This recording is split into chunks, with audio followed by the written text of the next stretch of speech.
Bismillahirrahmanirrahim. Assalamualaikum warahmatullahi wabarakatuh.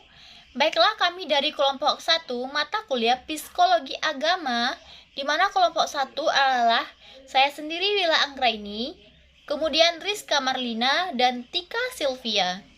Di mana materi pada kesempatan kali ini adalah tentang hakikat psikologi agama, di mana kami dari lokal BKC semester 5. Dosen pengampu Ibunda Sri Rahmi Saputri, MPD. Baik, yang pertama itu kami akan membahas tentang pengertian agama. Agama menurut J.H. Leuba dalam Senurin 2004, halaman 4, agama adalah cara bertingkah laku sebagai sistem kepercayaan atau sebagai emosi yang berakhlak khusus. Sedangkan definisi agama menurut Toules adalah hubungan praktis yang dirasakan dengan apa yang dia percayai sebagai makhluk atau sebagai wujud yang lebih tinggi dari manusia.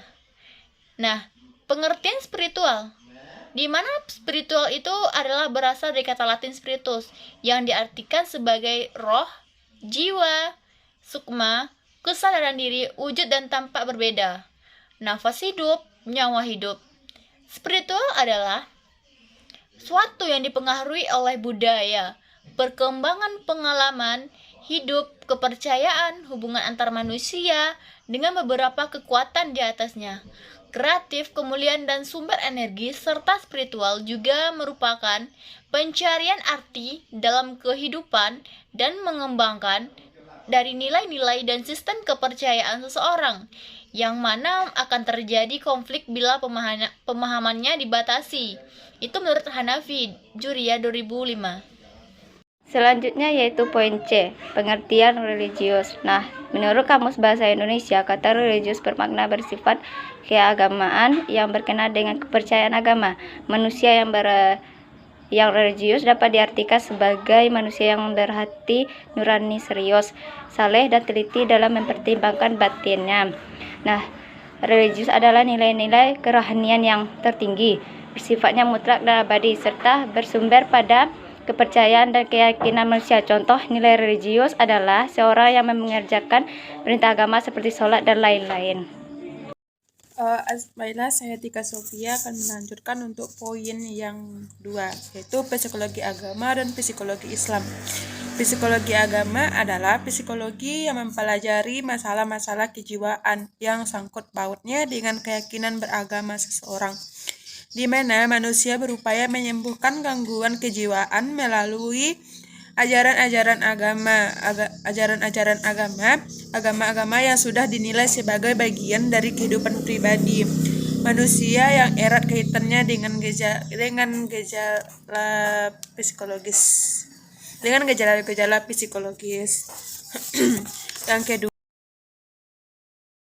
yaitu psikologi Islam. Ilmu yang mempelajari tentang manusia, terutama kepribadian manusia yang bersifat filosofi, teori, metodologi, dan pendekatan problem yang didasari sumber-sumber formal Islam, ialah Al-Quran dan hadis, akal, indera, dan institusi. Baiklah, materi selanjutnya yaitu poin ketiga, ruang lingkup dan kegunaan psikoterapi. Dan menurut Prof. Dr. Zakia Darajat menyatakan ruang lingkup yang menjadi lapang kajian psikoterapi itu yaitu bermacam-macam emosi yang mengajar di luar kesadaran yang ikut menyertai kehidupan beragama orang biasa. Contohnya seperti rasa lega setelah melakukan ibadah sholat. Nah, selanjutnya bagaimana perasaan dan pengalaman seseorang secara individu terhadap Tuhannya, misal rasa tentram dan kelegaan batin. Nah, selanjutnya mempelajari, meneliti, dan menganalisa kepercayaan akan adanya kehidupan sesudah mati, yaitu akhirat, pada tiap-tiap manusia. Nah, selanjutnya meneliti dan mempelajari kesadaran dan perasaan seseorang terhadap sikap dan tingkah lakunya dalam kehidupan. Selanjutnya meneliti dan mempelajari bagaimana pengaruh penghayatan seseorang terhadap ayat-ayat suci dalam ibadahnya. Nah, selanjutnya yaitu kegunaan psikoterapi agama.